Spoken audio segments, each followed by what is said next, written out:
તો મિત્રો અત્યારે અમે આવ્યા છીએ જુવાનપુર ગામ, એક સરકારી સ્કૂલ છે કુમાર શાળા. આપણે હવે અહીંના પ્રિન્સિપલ સર હારે વાત કરીએ કે શું છે અને સાપ માટે રેસ્ક્યુ માટે અમને શા માટે કોલ કરવો પડ્યો. વાત કરો સાહેબ. નમસ્કાર, હું છું જુવાનપુર કુમાર શાળાનો આચાર્ય ડોક્ટર રણમલભાઈ પરમાર. વહેલી સવારે અમે સ્કૂલે આવ્યા અને થોડીક ચોમાસાની સિઝન છે ઓલરેડી. વાતાવરણમાં ફૂલ ગરમી છે, ઉકળાટ છે, એટલે દરરોજ અમે વિદ્યાર્થીઓને આ બાબતની સૂચના આપતા જોઈએ કે આવો અકસ્માત છે, આપણી આજુબાજુમાં સાપ નીકળે, જીવજંતુ નીકળે, તો એવા સમયે આપણે ખાસ તકેદારી રાખવી પડે. આજે જ્યારે અમે વહેલી સવારે સ્કૂલે આવ્યા, વિદ્યાર્થીઓ તો અહીંયાથી મધ્યાહન ભોજનથી અમારી જે આ શાળાનું બિલ્ડિંગ છે એ દૂર છે, પણ મધ્યાહન ભોજન વાળા બેન આવ્યા અને એમને દરવાજો ખોલ્યો તો જોયું તો સીધા મારી પાસે ઓફિસમાં આવીને વાત કરી કે સર, ત્યાં મધ્યાહન ભોજન ની અંદર એક સાપ છે. એટલે તાત્કાલિક અમે ત્યાંથી દોડીને આવ્યા અને જોયું તો એક ફેણ ચડાવેલો સાપ, લગભગ એમને 99% કોબરા કહી શકાય, તો એ કોબરા સાપ હતો. અમે જોયું, થોડુંક સામાન એક બાજુ કર્યું અને એ પછી અમે પ્રયાસ કર્યો કે કદાચ નીકળે, પણ આ સાપ છે સતત લગભગ 25 થી 30 મિનિટ જેવો ફેણ ચડાવી અને બેઠો હતો. એક બાજુ 150 જેવા વિદ્યાર્થીઓની સંખ્યા છે. શૈક્ષણિક ની અંદર શાળા પરિવારમાં દરેક વ્યક્તિની આવા સમયમાં વિશેષ જવાબદારી બનતી હોય, તો અમે વિદ્યાર્થીઓને એક બાજુ રાખી અને આ સાપને દૂર કરવા માટેના પ્રયાસો કર્યા. સાપ છે એ બહાર પણ ન નીકળ્યો. ત્યાર પછી એક પાઇપ લઈ આવ્યો અને અમે ટ્રાય કરી કે કદાચ પાઇપની અંદર સાપ આવી જાય તો અમે બીજી બાજુ પેક કરી અને બહાર મૂકી આવીએ, પણ એ રીતે પાઇપમાં પણ ના આવ્યો. ત્યાર પછી ગુજરાતના ખૂબ જ જાણીતા સર્પ મિત્ર એટલે આપણા ભાઈ કણઝારિયાભાઈ, કે જેમણે હજારોની સંખ્યામાં નરેન્દ્રભાઈએ સાપને રેસ્ક્યુ કર્યા છે, એમને સીધો મેં કેનેડી કોલ કર્યો અને વિનંતી કરી કે ભાઈ અમારી શાળામાં મધ્યાહન ભોજનના રૂમમાં આ પ્રકારનો એક સાપ છે, તો પ્લીઝ હું વિનંતી કરું. કારણ કે મિત્રો, મારવો હોય તો સેકન્ડ થાય, પણ આપણા સૌનું કામ છે પ્રકૃતિની રક્ષા કરવાનું, પ્રકૃતિનું રક્ષણ કરવાનું, દરેક જીવને બચાવવાનું આપણું કાર્ય છે. એટલે નરેન્દ્રભાઈને મેં કોલ કર્યો અને એમની પૂરી ટીમ સાથે આજે અહીંયા દેવભૂમિ દ્વારકા જિલ્લાના કલ્યાણપુર તાલુકાની જુવાનપુર પ્રાથમિક શાળામાં આ સાપનું રેસ્ક્યુ કરવા માટે થઈને આવ્યા છે. સમગ્ર ટીમને હું આવકારું છું. સર, આ સાપ છે કેટલી વાર થયા છે આમ? લગભગ 2-3 કલાક જેવું થયું છે. અને તમે નીકાળવા માટે ઘણા બધા પ્રયત્ન કરી લીધા? અમે પ્રયત્ન કર્યા. ઓલરેડી ઘણા બધા વ્યક્તિઓ સાપને મારવા માટે એવું કરતા હોય કે એની ઉપર કાં તો ડીઝલ નાખે, કાં તો પેટ્રોલ નાખે, કાં કેરોસીન નાખે, આવા પદાર્થ નાખે એટલે સાપનું જે આખી બોડી છે એ બળી જતી હોય. તો અમે એ પ્રકારનું કંઈ ન કર્યું, પણ થોડીક એક ટ્રાય એવી કરી અમારા મધ્યાહન ભોજનના બેને કે ઠંડુ પાણી જવા દીધું.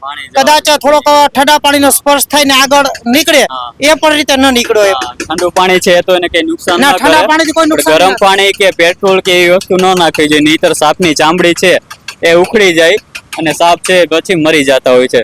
સારું, હાલો આપણે હવે જોઈએ કયો સાપ છે ને પછી એનું રેસ્ક્યુ કરશું.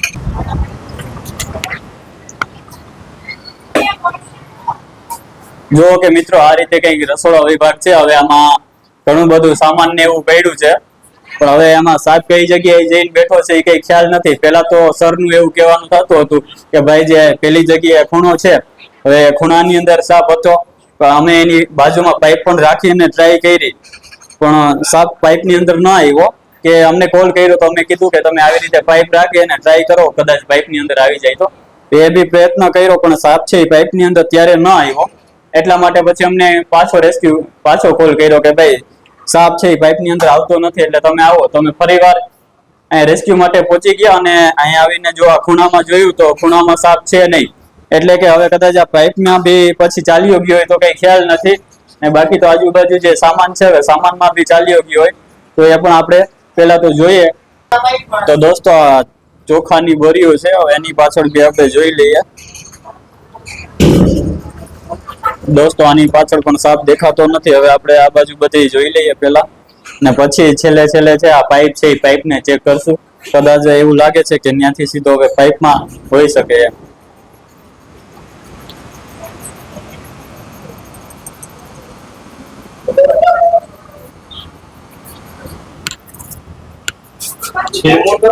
હા,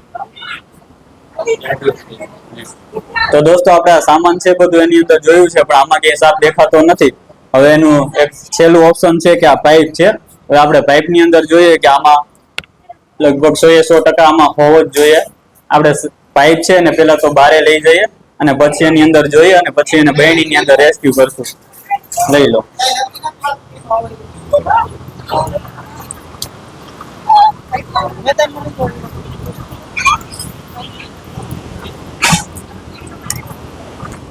તો દોસ્તો કોઈ પણ જગ્યાએ પહેલા તો તમને સાપ જોવા મળે કે સાપ નીકળે અને એવી સ્થિતિમાં અમે કોઈ પણ જગ્યાએ પહોંચી શકીએ એમ ના હોય તો તમારે આવો પ્રયત્ન કરી લેવો એકવાર કે પીવીસી નો પાઇપ હોય ને એક બાજુ બંધ કરી દેવો અને બીજું જેનું મોઢું છે એ મોઢું સાપ હોય આજુબાજુ એની બાજુ આરામથી રાખી દેવો અને તમારે દૂર ચાલ્યું જવું એટલે બને ત્યાં સુધી સાપ છે એ પાઇપની અંદર આવી જાય છે.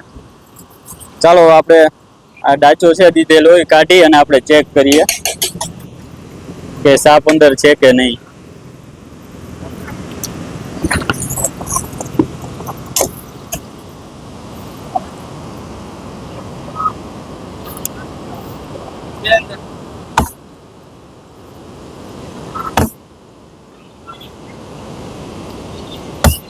દોસ્તો સાપ તો અહીંયા અવાજ આવે છે એટલે ફાઇનલી એવું લાગે છે કે સાપ એટલા વારામાં અંદર છે. અહીંયાથી એનો અવાજ આવી રહ્યો છે અત્યારે. જો કે દોસ્તો એકદમ ડેન્જર અને ખતરનાક ઇન્ડિયન સ્પેક્ટિકલ કોબરા સાપ છે. જો દોસ્તો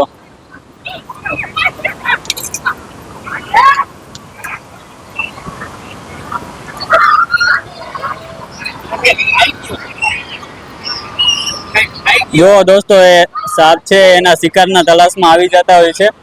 જ્યારે કે કોઈ ઉંદર અથવા તો ડેટકા કે એવું કંઈ બી હોય તો એને ખાવા માટે આવે છે અને જુઓ કે તમે એને 2-3 મોટા મોટા ઉંદર છે એ ખાધેલા છે. જો અહીં છાંયા રાખી દો. બસ ત્યાં છાંયા જ રાખી દે. રેડી ઢાંકણું ત્યાં રાખી દેજો. તો દોસ્તો તમે જોઈ શકો છો કે એકદમ ડેન્જર અને ખતરનાક સ્પેક્ટિકલ કોબરા સાપ છે અને આનું ગુજરાતી નામ છે નાગ સાપ અને ઇંગ્લિશ નામ છે સ્પેક્ટિકલ કોબરા અને આનું સાયન્ટિસ્ટ નામ છે નાજા અને આમાં ન્યુરોટોક્સિન નામનું ઝેર આવે છે જેના બાઇટ પછી માણસ કલાકથી 1.5 કલાકની આજુબાજુ મૃત્યુ પામી જતા હોય છે અને એ પણ જો તાત્કાલિક હોસ્પિટલે ન પહોંચે અને ખોટી ચક્કરમાં પડે તો.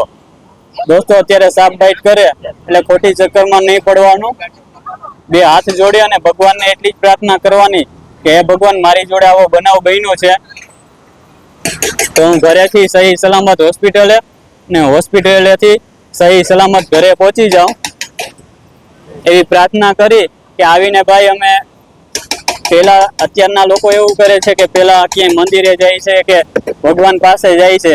ભગવાનને ખાલી મનોમન પ્રાર્થના કરી અને નીકળી જવાનું કે હે ભગવાન મારી તું રક્ષા કરજે.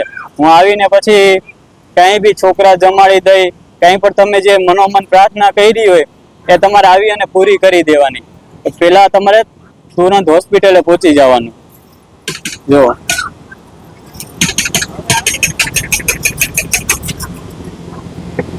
દોસ્તો પેલા તો આપણે સાપને અંદર બહેણીમાં પૂરી દઈએ અને પછી અહીંયા સ્કૂલના બાળકો છે એને બી થોડીક આપણે સાપ વિશે માહિતી આપી દઈશું. ચાલો પેલા તો આપણે બહેણીની અંદર પૂરી દઈએ. જુઓ દોસ્તો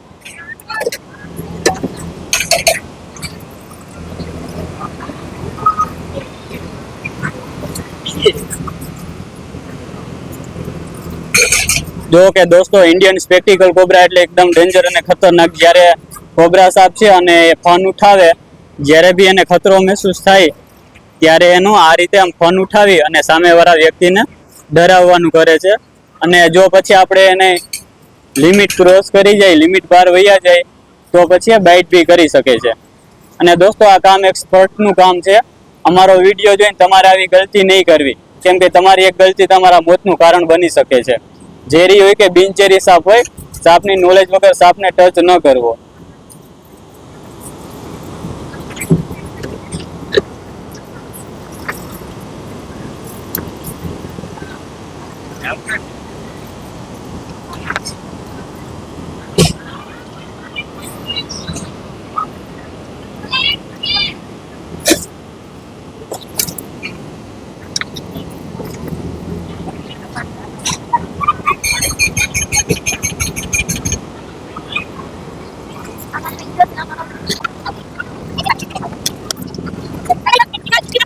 તો દોસ્તો સાપ વિશે હજી તમને એકવાર માહિતી આપી દઉં છું કે આનું ગુજરાતી નામ છે નાગસાપ, ઇંગ્લિશ નામ છે સ્પેક્ટિકલ કોબરા અને આનું સાયન્ટિસ્ટ નામ છે નાજા નાજા.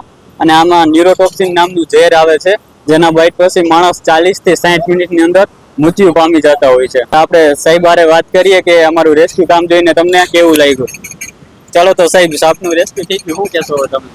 સતત એક તમામ સ્ટાફ અને બાળકો જેમને જેમને જાણ થઈ ભયના ઓથાર હેઠળ હતા કે આપણે અહીંયા સાપ છે બાજુમાં, એક બાજુ 150 જેવા વિદ્યાર્થીઓ અભ્યાસ કરે છે, તો સતત ચિંતા રહેતી હતી કે હવે શું થશે.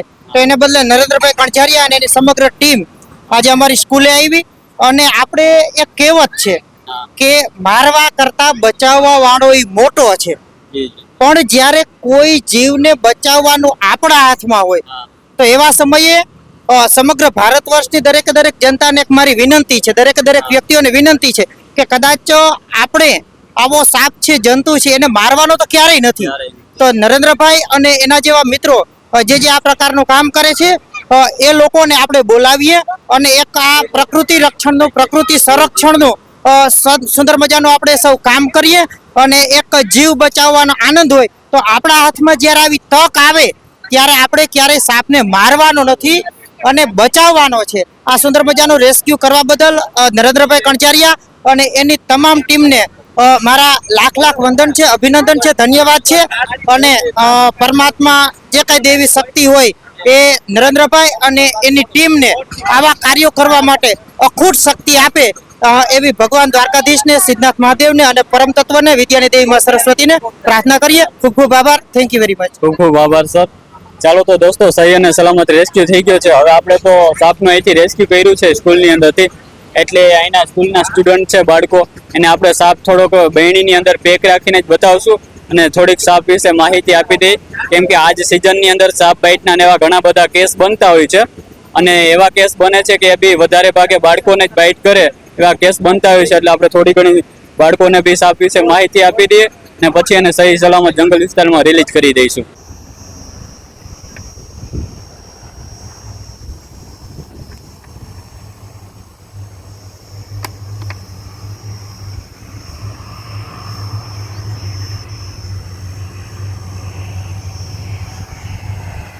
ચાલો તો તમે પર્યાવરણ છે એમાં એને રિલીઝ કરી દીધું. હવે આરામથી એની જિંદગી છે અહીંયા બીતાવી શકે છે.